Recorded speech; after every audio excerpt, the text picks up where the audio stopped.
So, Andrew Huang put out a sample to the public, said, I will pick people who make songs out of my sample. Good luck. And I said, heck yeah, challenge accepted. Sign me up. So, that'd be so cool if I could be featured in a 4 Producers 1 Sample episode. So here we go. This is part of the sample that Andrew shared. It's like a bunch of almost dial-up sounds, like old school internet. He has some rhythmic stuff in there. Basically, Andrew was like playing with a little synth. He was turning knobs and pressing buttons and making all these little clicks and buzz sounds. So I started with that little rhythmic bit over here. I heard that beat and I was like, dun dun dun, and I was like, oh, okay. So over here, I created the buzz rhythm. Added a harmony. I literally just cut that little part of the sample, and then when I duplicated it, I pitched the duplications down a few semitones to create like a minor triad. So this one is at 7 semitones, this one's at 3, so it just creates a... Now, I made a lot of mistakes while making this track.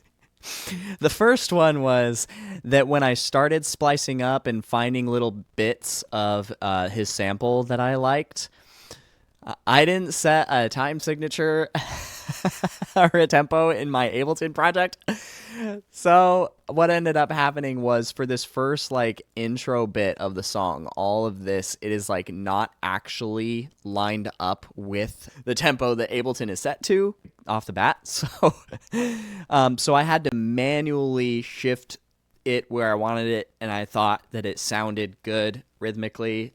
So it may not be perfect because it's like this offbeat thing. I don't even know what time signature it's in, so I ended up just going with it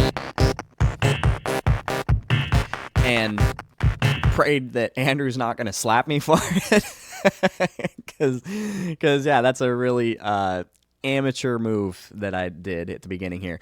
And so for this intro part, the kick and the snare are also clips from the sample.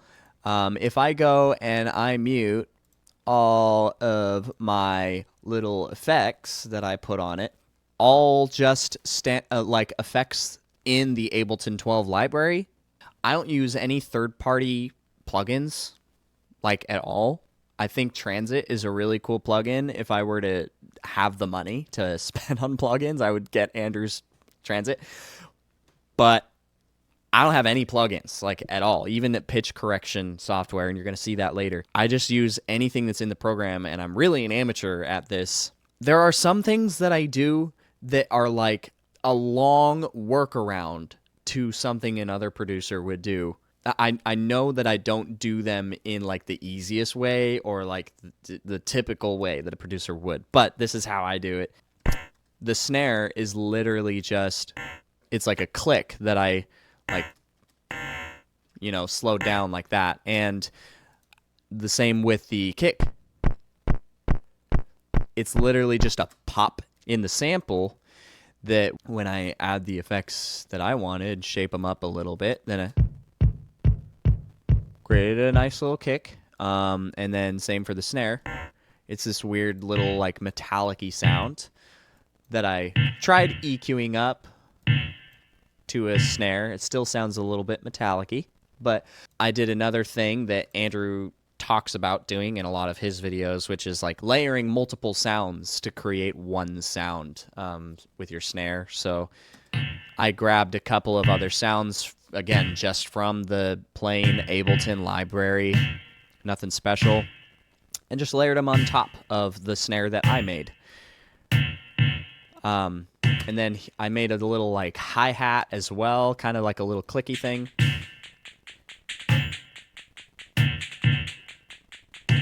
Again, I don't know what time signature this is in, but it sounds okay.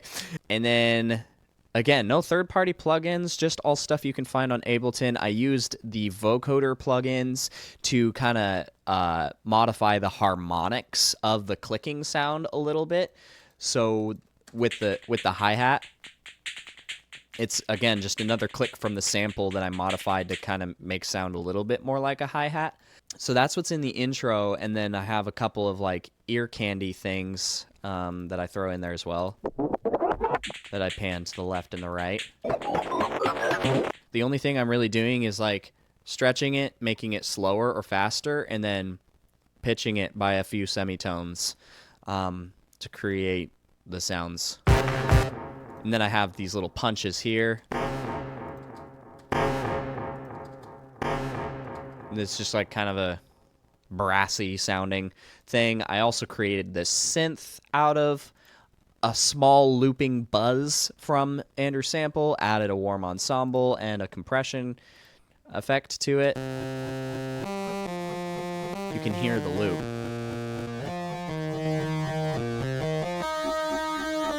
And then I layered that da, da, da, da, with a synth sound that comes in the Ableton library.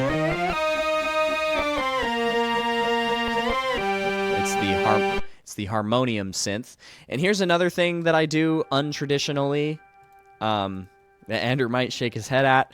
I don't know how to like bus things or send things to a reverb very well. I'm pretty new to producing, pretty amateur at how I do it. So when I create a reverb send, I just copy the last bit of the thing that I want to send and make it a new track and add a huge reverb tail to it.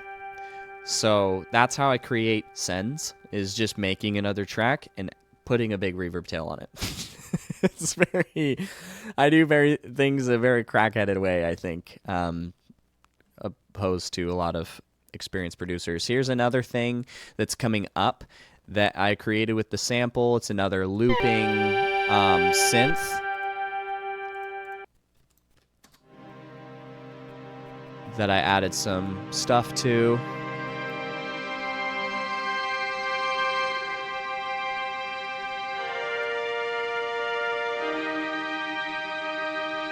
Sounds kind of like strings. So, yeah, that's another thing that I made with the sample. And the time signature change. Let's talk about that. I was making all this stuff, having a bunch of fun, but I was like having such a hard time keeping it all in the time that I made and didn't know what time signature it was. So I had to find a way to turn it into something that I could just easily work with the snap-on feature of Ableton and not have to fight my metronome constantly, because this is what it sounded like at the beginning.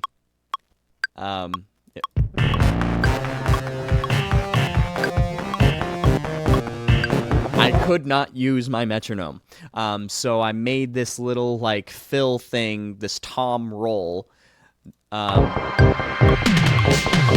with some samples that are in the Ableton library, and I end up changing my kick and snare to Ableton samples. So I created a little drum roll so that I could transition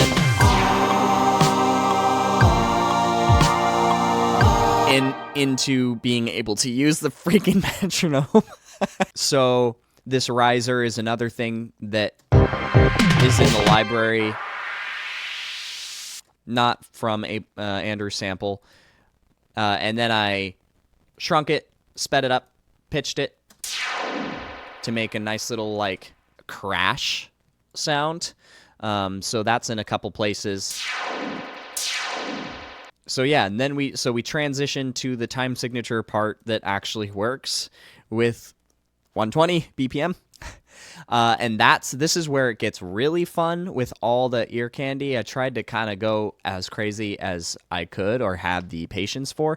I did shift over to library samples for the drums, except for the little hat here that I kept. And then, but down here is where I go crazy with the sample, with all my ear candy. So I have, again, just a lot of pitching, a lot of saturation, amps, stuff like that, panning, and yeah.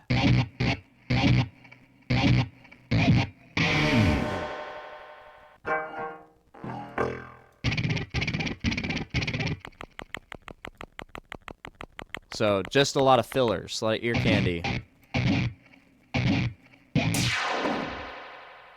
Yep, here's some more.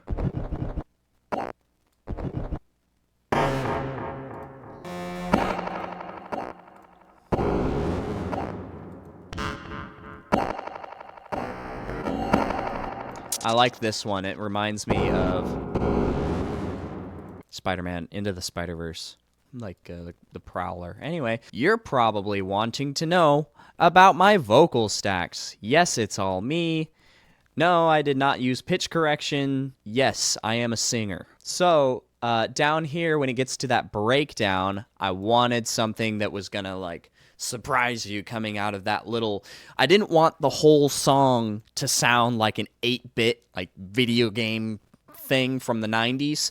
So I did want to kind of open it up and, you know, make it more of just like a, oh, your track sounds like it's supposed to be in a video game. Because I know people will say that. So I went straight for the vocals, just the pure ahs, like a choir.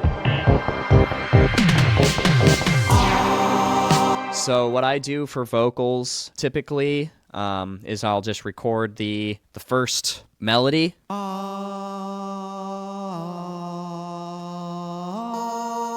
And then I'll sing it a couple of times in different octaves. Just for that size, the wideness. And then I'll add a harmony. A couple of harmonies. And if I want it to sound really big, I'll just do those harmonies in different octaves.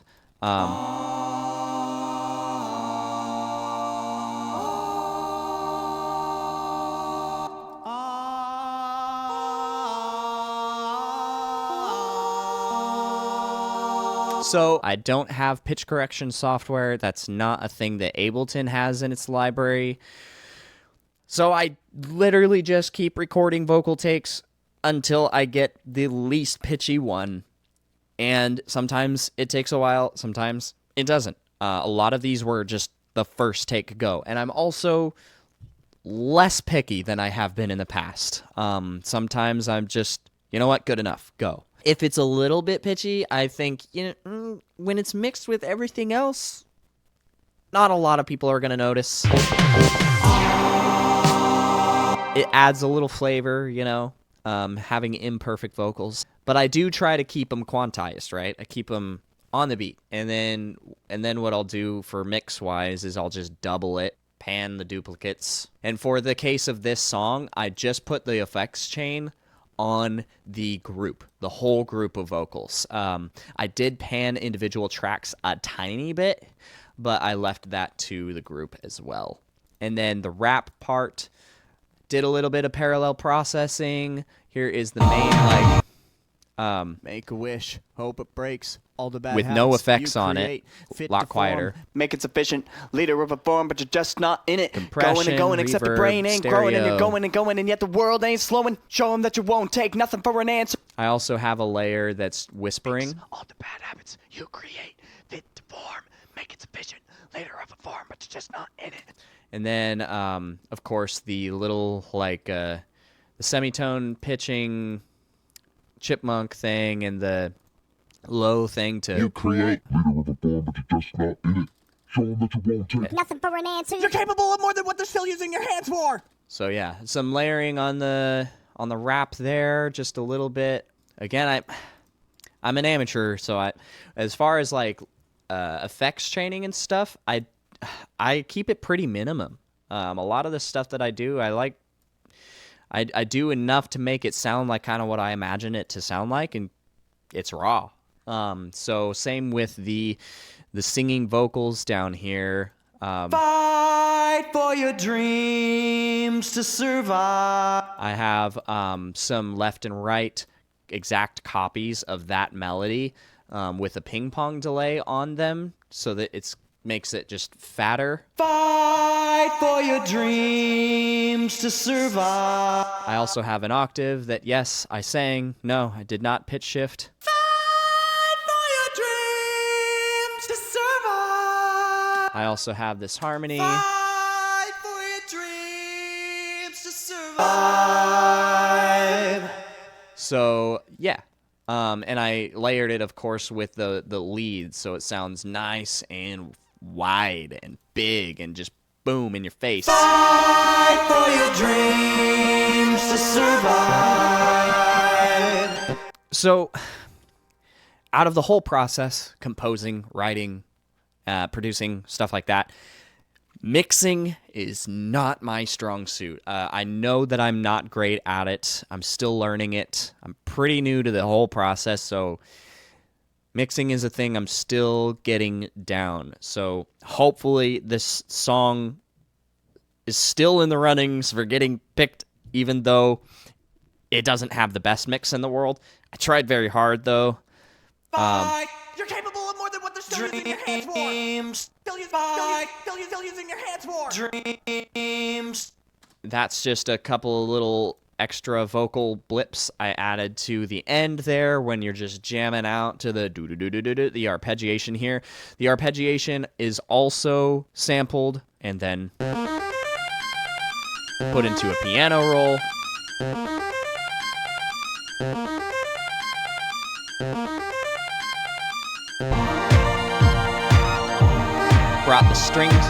Brought the strings back, and I brought then later at the end here I bring the little hi-hat thing back. The very last thing I did was actually the vocals. I came up with this whole track. I was jamming my whole way through, just like yeah, just having fun with it. And then I decided to bring this back in, Make a Wish, with the 120 BPM tempo. And when I put that there, I was like, huh, sounds like there could be a rap here. I'm thinking like,